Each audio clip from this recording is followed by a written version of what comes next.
Social media से कुछ नहीं होगा, वो सिर्फ आपको एक प्लेटफॉर्म दे रहा है, लोगों को एक कॉज के लिए इकट्ठा कर रहे हैं। एट द एंड तुम्हें सड़कों पे ही आना पड़ेगा। धर्मेंद्र प्रधान अगर इस्तीफा नहीं दे रहे हैं, मोदी जी तो आज योगा दिवस मना रहे हैं, सरकार की अपनी रील फैक्ट्री चल रही है। मुझे एजुकेशन मिनिस्टर का रिजाइन चाहिए और इस सिस्टम में अकाउंटेबिलिटी चाहिए। कविश, अभी तो आप इतने यंग हैं, आप इतने परेशान क्यों हैं एजुकेशन सिस्टम से? क्योंकि कभी ना कभी तो मुझे भी आगे जाकर इन एग्जामिनेशंस को देना ही है, इसलिए मैं परेशान हूँ कि जब मैं दूंगा तब लीक ना हो जाए। नाउ और नेवर, अगर आज आप लोग बाहर नहीं निकले तो इस देश में जो एक उम्मीद जगी है, इस देश में जो एक उम्मीद जगी है सिस्टम को बदलने की, इस देश में जो एक उम्मीद जगी है अकाउंटेबिलिटी लाने की, वो उम्मीद मर जाएगी।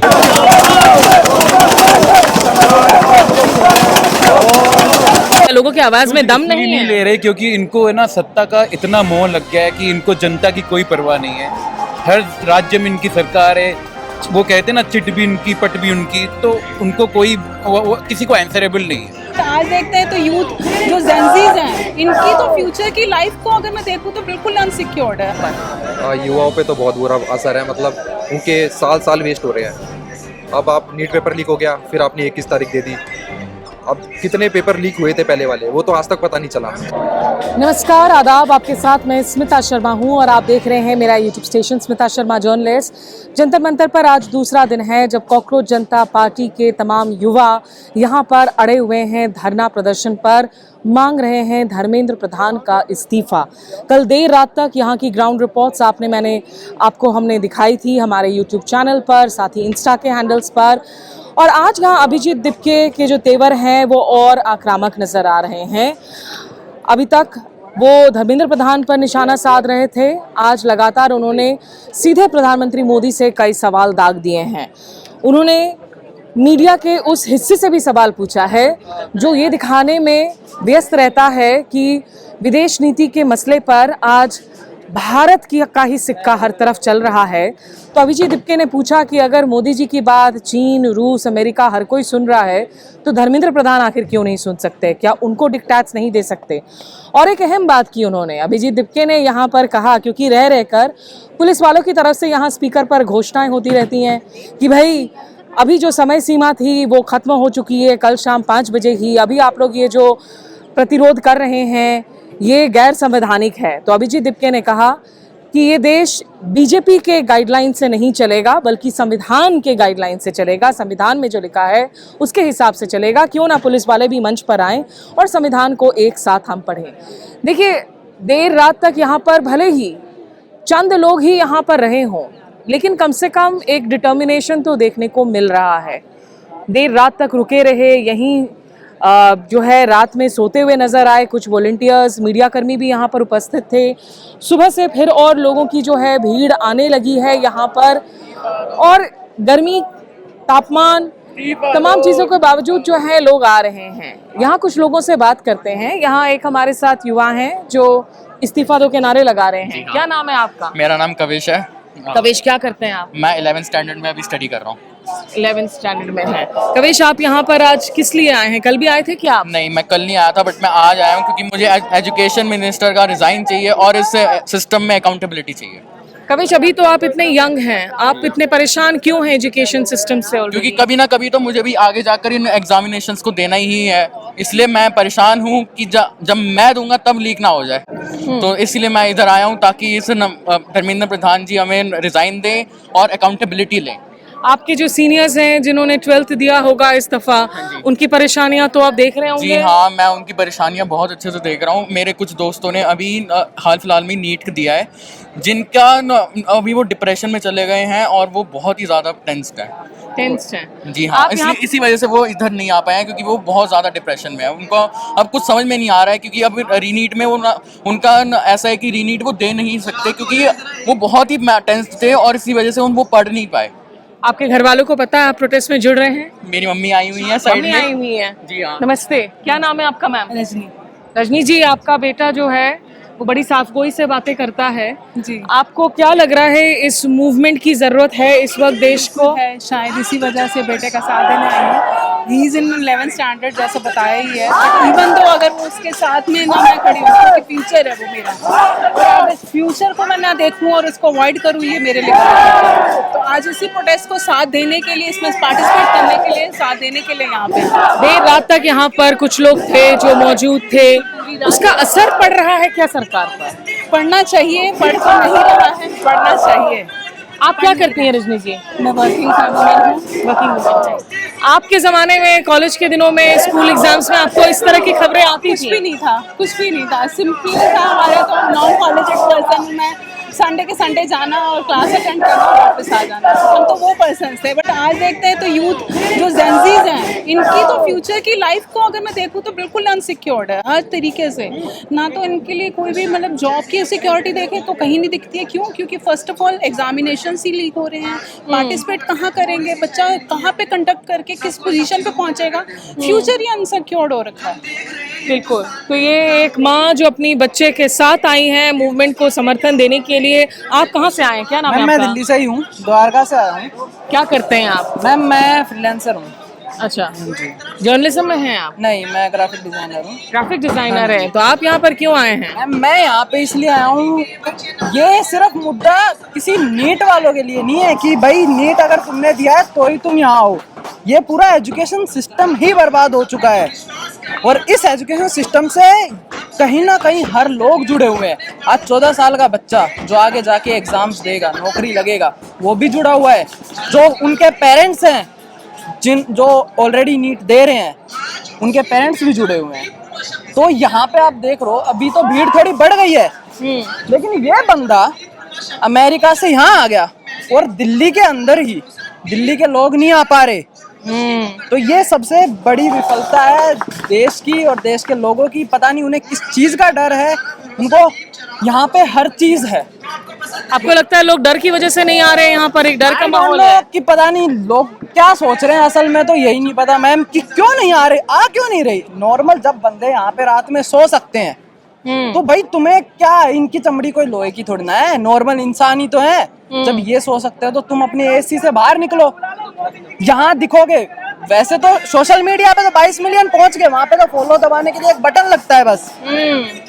लेकिन वो 22 मिलियन की लोग भी आलसी हो गए हैं, वो अगर क्रांति करना चाहते हैं तो सोशल मीडिया पर ही कर लेते हैं। हाँ, बस वो इतना ही सोचते हैं। सोशल मीडिया से कुछ नहीं होगा, वो सिर्फ आपको एक प्लेटफॉर्म दे रहा है, लोगों को एक कॉज के लिए इकट्ठा कर रहे हैं। एट द एंड तुम्हें सड़कों पे ही आना पड़ेगा। यहाँ आओगे ना, जब अगर 22 मिलियन का 1% भी यहाँ होगे तो मैम उनके पसीने अपने आप आ जाएंगे। आप अभिजीत दिपके, आशुतोष रांका, इन सब की बातों को सुन रहे हैं, इनकी बातों को सुनकर आपको क्या लग रहा है? मैम मैं इनकी बातों को सुन रहा हूँ, ये बहुत अच्छी बातें कर रहे हैं। एक जो मेन इम्पोर्टेंट कॉज है इस सिस्टम के खिलाफ जो लड़ रहे हैं, जो ये पूरा सिस्टम खोखला हो चुका है, उसके खिलाफ ये खड़े हैं उसको ठीक करने के लिए। तो हम इनके साथ हैं, यूँ नहीं कि हम इनको ब्लाइंडली फॉलो कर रहे हैं। नहीं मैम, दिमाग है आज के लोगों में, वो फैक्ट देखते हैं, वो देखते हैं क्या चीज़ें हैं और क्या चीज़ें गलत है। चलिए, ये एक अहम बात बोली कि अगर आपको किसी को फॉलो भी करना है तो अंधभक्ति मत दिखाइए। ऊपर वाले ने एक दिमाग दिया है, उस दिमाग का ज़रा सा इस्तेमाल कीजिए। आइए कुछ और ज़रा सा हम यहाँ पर ढूंढते हैं, उन आवाज़ों को आप लोगों तक पहुँचाते हैं जो यहाँ पर मौजूद हैं। हाय, आपसे बात कर सकते हैं हम? आप संविधान लेकर आए हैं, क्या नाम है आपका, कहाँ से आए हैं आप? प्रज्वल है, मैं महाराष्ट्र से हूँ, ओरिजिनली महाराष्ट्र से, अभी दिल्ली में रहता हूँ। दिल्ली में रहते हैं। प्रज्वल, आपके हाथ को क्या हो गया? ठीक है, वही स्लिपरी, मतलब सीढ़ियों से गिर गया था, स्लिपरी था बहुत ज्यादा और मैं स्पीड में आया और तो प्लास्टर्ड हाथ लेकर भी जो है, देखिए प्रज्वल यहाँ पर आए हैं रैली में जुड़ने के लिए, वो भी संविधान लेकर। और आप कहाँ से आए हैं? मैं दिल्ली से, नजफगढ़ से हूँ, मनीष नाम है मेरा। मनीष भी अपने हाथों में कॉन्स्टिट्यूशन लेकर आए हैं। देखिए संविधान की अलग अलग कॉपी। अच्छा, आप ये बताइए कि ये आज दूसरा दिन है, हालांकि पिछले कुछ दिनों से लगातार रैलियां इनकी चल रही हैं। दिल्ली में 6 जून को भी रैली हुई थी। असर क्या होता हुआ नजर आ रहा है इस मूवमेंट का? मैम मूवमेंट का असर तो नहीं दिख रहा, लेकिन असर आएगा, थोड़ा जल्दी आएगा। हर एक चीज़ में ना टाइम लगता है, लेकिन मैं ये चाहूँगा कि थोड़ा सा ना हम यहाँ ना करके ना धर्मेंद्र प्रधान के घर के बाहर इस्तीफा की मांग करें ना, वो ज़्यादा ज़्यादा इफेक्टिबल होगा। पर यहाँ जहाँ पुलिस अभी फिर भी रहने के लिए दे रही है 2 दिन से, बीच बीच में अनाउंस करती है कि वो गैर संवैधानिक है, वहाँ तो नहीं जाने देगी। नहीं ऐसे तो नहीं है। क्यों गैर संवैधानिक क्यों है? हमारी बनाए हुए नेता हैं वो, हमने उनको वोट दिया था, तो हमारा क्वेश्चन भी उन्हीं से उनके घर के सामने खड़े होकर होगा और छाती ठोक के बोलेंगे हम। आप करते क्या हैं? मैं तो मतलब यूपीएससी की तैयारी कर रहा था। यूपीएससी की? हाँ मैंने। आप अपने आसपास जब देखते हैं दोस्तों को जो इस तरह के एग्जाम्स दे रहे हैं और ये असर हो रहा है, एग्जामिनेशन पेपर लीक हो जा रहा है, फ्रॉड हो रहा है, क्या असर पड़ रहा है युवाओं पर? युवाओं पे तो बहुत बुरा असर है, मतलब उनके साल वेस्ट हो रहे हैं। अब आप नीट पेपर लीक हो गया, फिर आपने 21 तारीख दे दी। अब कितने पेपर लीक हुए थे पहले वाले, वो तो आज तक पता नहीं चला, लेकिन जो अभी पता चला वो तो पता चल ही गया। सुसाइड्स हो गए, देख रहे हो आप। वो तो किसी लोग, अच्छा हुआ कुछ स्टूडेंट्स मतलब फोकस अपने पे है, मतलब बाकी उन्होंने मैं यहाँ बार बार स्टूडेंट से एक अपील ज़रूर करूँगी कि देखिए, हम जब भी खबरों की बात करते हैं कि बच्चों ने अपनी जान ले ली, आप लोगों से अनुरोध है, ज़िंदगी बेशकीमती है, आप किसी और को देखकर ऐसे कदम ना उठाएं। और अगर आप डिप्रेशन में हैं, एंजाइटी है, तो अपने घर वालों से बात कीजिए, दोस्तों से बात कीजिए। ज़िंदगी में और भी दूसरे विकल्प होते हैं, एक रास्ता बंद होता है तो दूसरे रास्ते खुलते हैं। इसलिए मैं आप लोगों से रिक्वेस्ट करूंगी कि प्लीज़ अपनी ज़िंदगी को ख़त्म करने की बात ना सोचें। आप बताइए कि यहाँ पर धर्मेंद्र प्रधान अगर इस्तीफ़ा नहीं दे रहे हैं, मोदी जी तो आज योगा दिवस मना रहे हैं, सरकार की अपनी रील फैक्ट्री चल रही है, ये क्या है? ये क्या एक कॉन्फिडेंस है कि उन्होंने कुछ गलत ही नहीं किया, या ये एक अजूबा है? क्या है ये फिनोमेना? मैम देखो, ये जो योगा दिवस बना रहे हैं, ये बहुत सारी चीज़ें, अभी आपने शायद सुना भी होगा, 4,399 दिन पूरे होने पर नेहरू जी से कंपैरिजन करने लगे थे। कंपैरिजन उन लोगों के साथ किया जाता है जिसके साथ में उनके कंपैरिजन वाली कुछ वैल्यू बनी हो। यहाँ वैल्यूज़ नहीं है। यहाँ वोट चोरी करने के बाद में प्रधानमंत्री बन रहे हैं, एमएलए को खरीद रहे हैं करोड़ों रुपए पैसे देके, हमारी पैसे देकर, और फिर उसके बाद में हमारी ही कोई बात नहीं सुनी जाती। तो ये देश अच्छे हाथों में नहीं है, मुझे जहाँ तक लगता है। तो सरकार एमपी खरीदने में बिजी है, महाराष्ट्र के एमपी, मैं महाराष्ट्र से ही हूँ। हाँ, तो तोड़ दी एकदम, शिवसेना यूबीटी गया। हाँ वही चल रहा है, तोड़ फोड़ चल रही है, बस इधर से उधर पैसे दो। वहाँ से लेकर आम आदमी पार्टी से लेकर तृणमूल कांग्रेस सब एक हाल है, लेन देन चल रहा है बस इधर से उधर। पर ये बताओ, सरकार खरीदने को तैयार है, ये नेता बिकने को इतनी आसानी से तैयार क्यों हो जा रहे हैं? वो नेता है ना मैम, वो नेता है मैम, बिकने के लिए है। पावर चाहिए, पैसा चाहिए, बस। वैल्यूज खत्म है क्या देश में? हर क्षेत्र में वैल्यूज खत्म हो गए हैं क्या? लग रहा है, अब ऐसा ही लग रहा है। लग क्या रहा है, हो गया, अब क्या रह गया, अब सब कुछ बिक चुका है। मैं कहना चाहूँगा, ये जनता को समझना चाहिए कि आप जिसको वैल्यू देते हो ना, कि ये मेरा नेता है, मैं उसको वोट देके वहाँ तक पहुँचाता हूँ, और उसके बाद वो बिना आपसे पूछे वो दूसरे पार्टी में चले जाता है, ये नाकामयाबी है हमारी। हम उस बंदे को जिसको हम चुनते हैं ना, हम उस, एक बार बताओ, हम अभी एग्जाम देने जाते हैं, एग्जाम देने के पहले इतनी चीज़ें हमारी चेक होती है, कितनी सारी चीज़ें होती है। और दूसरा, कोई भी पेपर देने से पहले हमारी आपने शायद देखा होगा, नीट का एग्जाम दिया, उसके धागे काट दिए, है ना, बाल से रबड़, लेडीज़ों के बाल से वो रबड़ भी उतार दिए, इतनी सारी चीज़ चेकिंग करी, जैसे कि वो पता नहीं क्या बॉम्ब लेके आए हैं क्या। मतलब ऊट पटांग जगह, जहाँ पर ध्यान देनी चाहिए, जहाँ पर जो है नकेल कसनी चाहिए, वो करने की जगह हर जगह सिंबोलिज्म में लोग फंसे जा रहे हैं। आप लोग प्रोटेस्ट में शामिल होने के लिए आए हैं? क्या नाम है आपका? विमलेश। कहाँ से आए हैं और क्या करते हैं आप? हम फोटोग्राफर्स हैं, मैं दिल्ली से आया। और आप दोनों ट्विन्स हैं? हाँ जी। अच्छा, ये देखिए, 2 जुड़वा भाई मिल गए हमें एकदम। हम डबल बार इस्तीफा मांगेंगे। डबल बार मांग रहे हैं, लेकिन असर एक बार भी नहीं हो रहा है। अभी एक बार भी नहीं हो रहा है, इसलिए हम डबल अपनी मजबूती दिखाने के लिए डबल आए हैं यहाँ पर। आप क्या करते जैसे हैं? डबल इंजन की सरकार होती है, वैसे हमारी डबल इंजन का हम फोटोग्राफर्स हैं, हम दिल्ली से बिलोंग करते हैं, तो हम आज मेरा 3रा दिन है, हम यहाँ पे आए हैं। अच्छा, तो आप कल से यहाँ पर बैठे हुए कल भी नहीं बैठा नहीं था, रात को निकल गया था, आज दोबारा वापस आए, इनको सपोर्ट दिखा रहे हैं। अच्छा, इस्तीफा मिले तो आगे बातचीत बढ़े। आपको इस मूवमेंट पे यकीन हो रहा है कि इनकी नियत नीति साफ है? किनकी नीयत? कॉकरोच जनता पार्टी की नीयत नीति की से हमें अभी कोई से इतना हमें अंदर नहीं जाना, हमें कि ये अपनी जनता की आवाज उठा रहे हैं, जो हमारा आम लोगों का मुद्दा है, हमें उस पे फोकस करना है। नियत नीति हमें अभी इसके अंदर नहीं जाना। ये अच्छी बात कही, क्योंकि मुद्दा जरूरी है। अगर मुद्दा जरूरी है, क्या वजह है आपको लगता है कि देश में आज एक सरकार है जो 12 सालों से है, जैसा आपने कहा डबल इंजन की सरकार, कहीं कहीं तो मतलब ट्रिपल इंजन, दिल्ली एनसीआर में तो क्वाड्रुपल इंजन, हर जगह वही है, लेकिन सुध क्यों नहीं ले रहे हैं लोगों की आवाज की? क्या लोगों की आवाज में दम नहीं नहीं है? ले रहे क्योंकि इनको है ना सत्ता का इतना मोह लग गया है कि इनको जनता की कोई परवाह नहीं है। हर राज्य में इनकी सरकार है, वो कहते हैं ना चिट भी उनकी पट भी उनकी, तो उनको कोई किसी को आंसरेबल नहीं है। जनता थोड़े दिन उठती है, उनको पता है कि थोड़ी आवाज उठाएगी बैठ जाएंगे, हर प्रोटेस्ट में यही होता है, तो सरकार को कोई फर्क नहीं पड़ता। सरकार बोल रहे हैं यार हम तो मजे ले रहे हैं, तुम लोग अपना करते रहो छुटपुट जो करना है। आप मणिपुर में देख लो, कितने साल से वहाँ पे चल रहा है, बट वहाँ पे कोई जवाब दे ही नहीं है। वहाँ की जल रहा जलने दो, तो इनको वो आदत हो गई, और आदत हम जैसे लोगों ने लगाई है शायद। तो ये चुनाव दर चुनाव तो जीते जा रहे हैं। लोकसभा चुनाव में थोड़ी सीटें घटी, राज्य में इनकी जीत हो रही है। मैम अगर 10,000 रुपये आप सबके अकाउंट में डाल दोगे, जो अनपढ़ लोग हैं, जो पढ़े लिखे नहीं है, फिर पढ़ाना लिखाना इसलिए क्यों नहीं चाहते कि 10,000 रुपया लेके वोट दो। आप बिहार देख लो, असम देख लो, आप कहीं पे भी देख लो, बंगाल देख लो, 10,000 रुपये इनके लिए, 500 रुपये इनके लिए बहुत बड़ी बात होती है, उनके लिए 10,000 तो मतलब मत पूछो।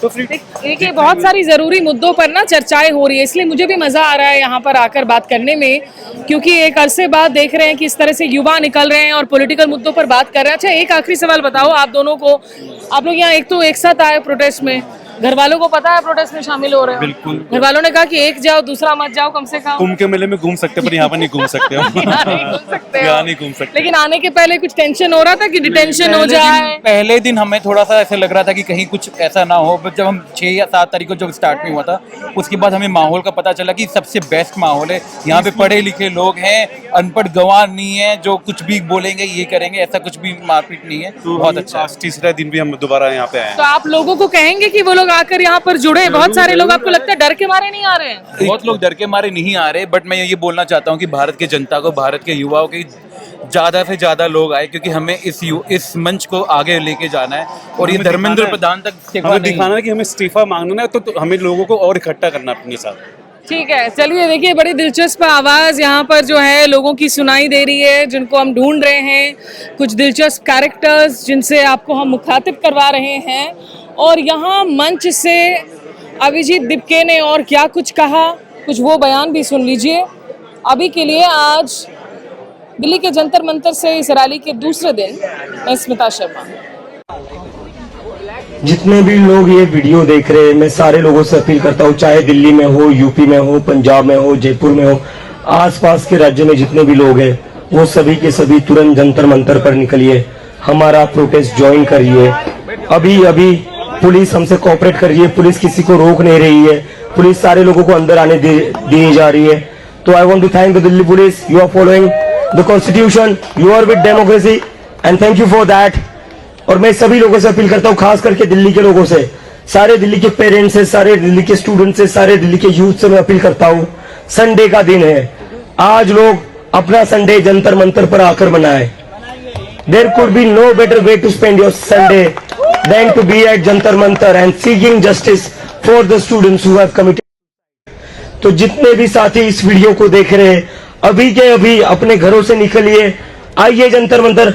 हम लोग वेट कर रहे, कल दोपहर से हम लोग यहाँ पर थे, मैं खुद यहाँ स्टेज पर सोया था, मैं यहाँ से नहीं हिला था, मेरे साथ सैकड़ों और लोग थे जो यही जंतर मंतर की सड़कों पर सोए। हम किस लिए सो रहे थे सड़कों पर? हम सड़कों पर इस देश के भविष्य के लिए सो रहे थे, हम सड़कों पर उन बच्चों के लिए सो रहे थे जिनकी पड़ी थी धर्मेंद्र प्रधान के फेलियर की वजह से। तो जितने भी लोग ये वीडियो देख रहे हैं, मैं सभी उन लोगों से हाथ जोड़कर अपील करता हूँ, नाउ और नेवर, अगर आज आप लोग बाहर नहीं निकले तो इस देश में जो एक उम्मीद जगी है, इस देश में जो एक उम्मीद जगी है सिस्टम को बदलने की, इस देश में जो एक उम्मीद जगी है अकाउंटेबिलिटी लाने की, वो उम्मीद मर जाएगी। ये सिर्फ मेरी नहीं, ये सिर्फ यहाँ पर जो लोग बैठे हुए उनकी नहीं, ये उन सभी लोगों की जिम्मेदारी है जो ये लोग वीडियो देख रहे हैं। इस उम्मीद को बनाए रखना आप सभी लोगों की जिम्मेदारी है।